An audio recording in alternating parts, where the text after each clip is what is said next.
Hello guys, तो मैं आप लोग के सामने लेके आ गया हूं हंटर एक्स हंटर का एक नया एपिसोड नंबर 44, जिसे मैं हिंदी में एक्सप्लेन करने वाला हूं। तो जो लोग भी मेरे चैनल पर नए हैं तो प्लीज़ मेरे चैनल को सब्सक्राइब करें और बेल आइकन को भी प्रेस कर दें। और मैं सॉरी गाइस क्योंकि कल और परसों तक मैं फिर शायद वीडियो न डाल पाऊँ, क्योंकि मेरे घर में एक फंक्शन है और उसके लिए मैं काफ़ी ज़्यादा सॉरी बोल रहा हूँ आप लोगों से। और मेरा एक इंस्टाग्राम पेज भी है, तो जाके उसे भी फॉलो कर लीजिए for funny memes, link in description. तो वीडियो को ज़्यादा लंबा ना खींचते हुए सीधे इंट्रो पे चलते हैं। तो लेट्स स्टार्ट द इंट्रो।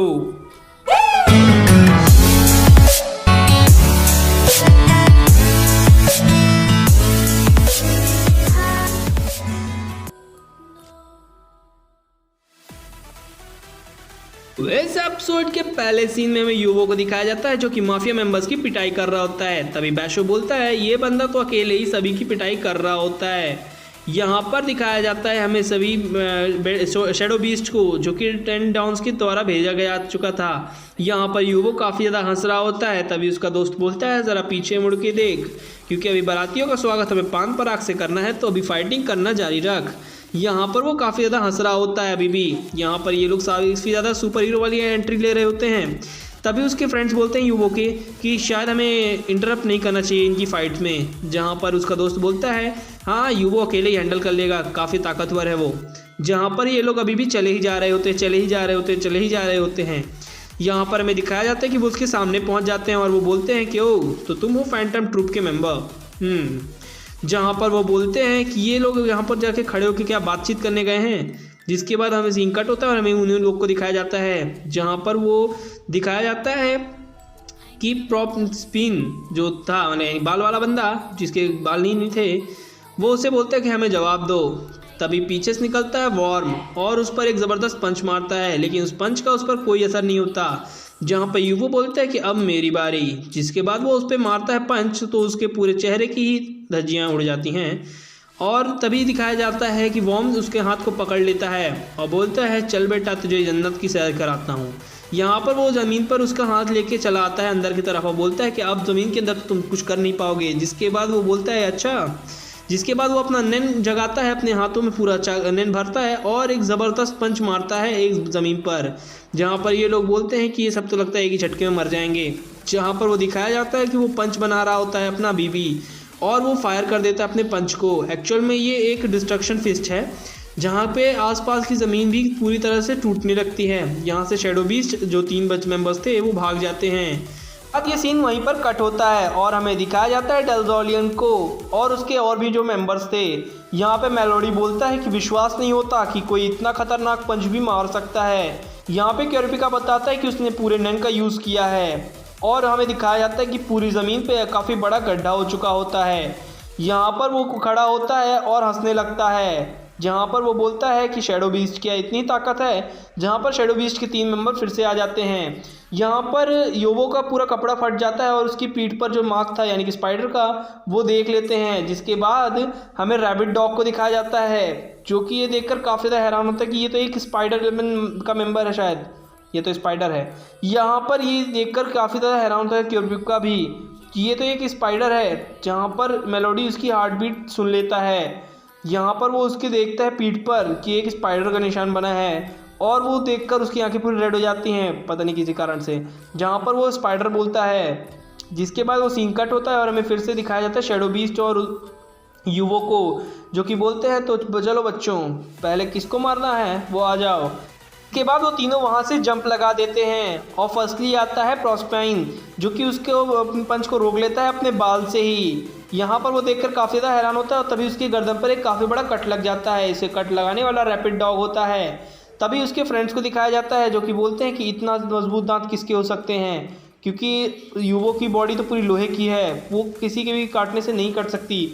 जिसके बाद शिफ्ट होता है हमें फाइटिंग वाले जगह पे दिखाया जाता है, जहाँ पर योवो जो होता है उसे अपने हाथों से निकालने की कोशिश करता है, लेकिन हाथों से निकाल नहीं पा रहा होता है। तभी वो अपनी स्पेशलिटी बताता है। तभी वो बोलता है मुझे तेरी स्पेशलिटी नहीं जाननी, और वो ज़मीन पर उसे पंच ज़बरदस्त फिर से मारने वाला होता है।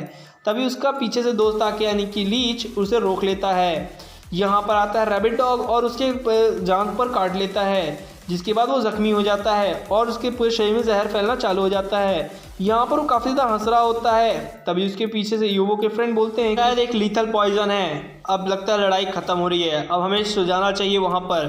तभी उसका दूसरा फ्रेंड जो कि ताश खेल रहा होता है उसे बोलता है कि नहीं, वो अब उस अपने ओपोनेंट्स को काफ़ी अच्छे तरीके से संभाल सकता है। तभी लीच आता है और उसके पूरे शरीर में अपना एक लीच छोड़ देता है और उसके खून को पूरा चूसने लगता है। यहाँ पर वो अपने ज्ञान दे रहा होता है। तभी युवो उसके पूरे शरीर को फेस के आधे हिस्से को खा लेता है। जहाँ पर ये दोनों इस चीज़ को देखकर काफ़ी ज़्यादा हैरान होते हैं कि उसने पूरा का पूरा शरीर को कैसे उसके आधे फेस को कैसे खा लिया, जबकि वो इतना पॉइजनस है। यहाँ पर ये देखकर काफ़ी ज़्यादा हैरान होता है और बोलता है हैरान हो, कोई बात नहीं, मैं और भी ऐसी काफ़ी सारी ताकत दिखा सकता हूँ अपनी।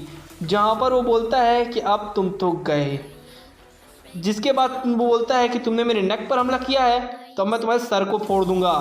यहाँ से दूर दूर से खड़े होकर ये सभी नज़ारा देख रहे होते हैं। तभी हमें दिखाया जाता है कि वो अपने अंदर काफ़ी देर से हवा भर रहा होता है। यहाँ पर वो काफ़ी ज़ोर से अपना मुंह बड़ा सा मुंह खोलता है और अब सारी की सारी हवा अपने मुंह के अंदर जमा कर लेता है। एक्चुअली में ये हवा नहीं थी, ये सिर्फ पत्थर था। यहाँ से वो पत्थर को फायर करता है अपने मुंह से ही। जिसके बाद वो पत्थर को देख लेता है लेकिन रोक नहीं पाता क्योंकि उसके हाथ को चीरते हुए उसके सर से निकल जाता है वो पत्थर, इतना तेज़ था। यहाँ पर ये दोनों ही देखकर काफ़ी ज़्यादा हैरान होते हैं, यानी क्यूपिका और प्रोस्पाइन। यहाँ पर वो बोलता है कि अब तुम्हारी बारी। जिसके बाद वो बोलता है ठीक है, और वो फिर से अपने मुंह में काफ़ी बड़ा हवा भरता है और इस बार इतना ज़ोरदार चिल्लाता है कि सभी के कान के पर्दे उड़ जाते हैं। यहाँ पर ये सभी इसके ट्रूप मेंबर समझ जाते हैं कि यहाँ पे क्या होने वाला है, वो क्या करने वाला है। जिसके बाद यहाँ के ज़मीन पे रखे हुए पत्ते भी हवा के ऊपर उड़ जाते हैं। यहाँ पर हमें दिखाया जाता है कि ये सभी लोग कान बंद कर चुके होते हैं और उसके पास कोई चांस नहीं था कान बंद करने का, इसलिए वो वहीं पे खड़े खड़े ही मर जाता है। जहाँ पर वो उसके बाल पकड़ते हुए बोलता है पंगा नहीं लेने का। जिसके बाद वो उसे छोड़ देता है और वो वहीं पर खड़े खड़े ही गिर जाता है। पर इन सभी को दिखाया जाता है जो कि कहते हैं कि ये सभी के सभी लोग पागल हैं। यहाँ पर ये लोग खड़े खड़े होकर चिल्ला रहे होते हैं अपने दोस्त पर, यानी कि युवो पर, और कहते हैं कि तुम्हें वार्निंग कर देनी चाहिए थी कि तुम ऐसा करने वाले हो, हमारे कान के पर्दे फट सकते थे। जहाँ पर वो बोलता है सॉरी, अगली बार से बता दिया करूँगा। जहाँ पर इन सभी को दिखाया जाता है, यहाँ पे क्यूपिका बोलता है ठीक है अब पकड़ो मेरी बारी, मैं जाता हूँ। यहाँ पर वो जाने के लिए रेडी होता है। तभी डलजोलियन उसे रोकता है और वो बोलता है क्या तुम ये सच में करना चाहते हो। जिसके बाद वो बोलता है मुझे कोई परवाह नहीं, मैं जा रहा हूँ इन सब की खड़िया खड़ी करने। यहाँ पर मेलोडी देखता है और उसकी आंखों को, तभी मेलोडी को समझ जात में आता है क्यूपिका ने अपना पूरा कंट्रोल खो दिया है। जिसके बाद वो उसे रोकने की कोशिश करते हैं लेकिन वो वहाँ से जाने लगता है। तभी मेलोडी बोलता है कि अपने आप को ही मार लेगा, डलजोनियन उसे रोको। यहाँ पर डलजोनियन उसे रोकता है। तभी वो उसका हाथ पकड़ लेता है और कहता है मुझे रोकने की गलती मत करना। तभी हमें फूल गिरते हुए दिखाए जाते हैं। यहाँ पर हमें समझ में नहीं आता कि ये फूल कैसे गिर रहे होते हैं। एक्चुअल में मेलोडी ने काफ़ी अच्छी धुन बजाई होती है, बिल्कुल मेलोडी जैसी, जिसकी वजह से सभी लोग रिलैक्स हो जाते हैं। यहाँ पर इवन क्यूपिका भी का जो गुस्सा होता है वो भी अपने आप रिलैक्स हो जाता है। यहाँ पर वो बोलता है कैसा लगा, एक वाइल्ड फ्लावर जैसा ठंडी हवा है ना, मज़ा आया। जहाँ पर वो बोलता है कि तुमने शांत कर दिया मुझे, थैंक यू मेलोडी। जहाँ पर से वो प्लान बनाना चालू करते कि अब हमें क्या करना चाहिए। तभी क्यूपिका बोलता है कि मेरे पास एक प्लान है, क्या सुनना चाहोगे। तभी वो बोलते हैं कि अपनी सभी लोगों ने इनक्रेडिबल पावर तो दिखा दी, अब मेरी बारी। जहाँ पर वो बोलता है कि ठीक है मेरा प्लान सुनो। यहाँ पर वो अपना प्लान रिवील करता है लेकिन हमें पता नहीं चलता कि उसका प्लान क्या है, तो अब आगे ही पता चल पाएगा। यहाँ पर हमें दिखाया जाता है इन सभी को जो कि कह रहे होते हैं कि इसकी पूरे बॉडी में पॉइजन फैल चुका है तो अब हमें क्या करना चाहिए। तभी उसका दोस्त आता है, ठीक है मैं देखता हूँ क्या क्या कर सकता हूँ। जिसके बाद वो उसकी बॉडी का एक लीच निकालता है और वो बोलता है ओह तो ये लीच है जो कि तुम्हारे पूरे पावर को सोख रहा होता है। जहाँ पर वो बोलता है कि इसकी तरह काफ़ी और भी तुम्हारे शरीर के अंदर प्रेजेंट हो सकते हैं। जहाँ पर वो बोलता है क्या तुम मुझसे मजाक कर रहे हो।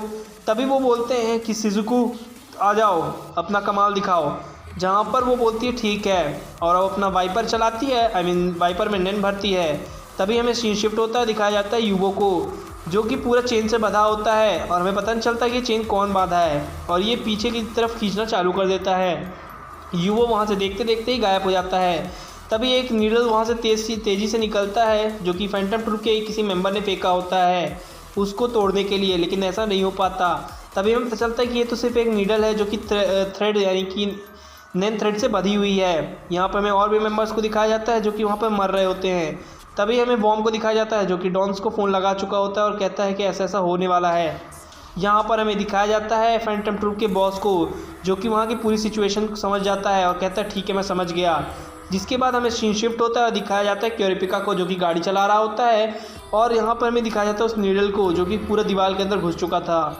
यहाँ पर इस युवक को वो पकड़ के ले जा रहे होते हैं और कहते हैं तुम्हें पता भी है तुमने अभी क्या किया है। यहाँ पर वो इतना बोलता ही है कि उसकी पूरी चेन और कसने लगती है। यहाँ पर वो बोलता है तुम मुझे जानते नहीं हो, मैं इस चेन को तोड़ सकता हूँ। जहाँ पर क्योरिपिका बोलता है चुप हो जाओ, बकवास मत करो। जिसके बाद वो अपनी मिडिल फिंगर का पावर दिखाता है और उस पावर को और भी ज़्यादा बढ़ा देता है। यहाँ पर उसे लगता है कि ये अभी भी उसको तोड़ सकता है, लेकिन ऐसा नहीं था।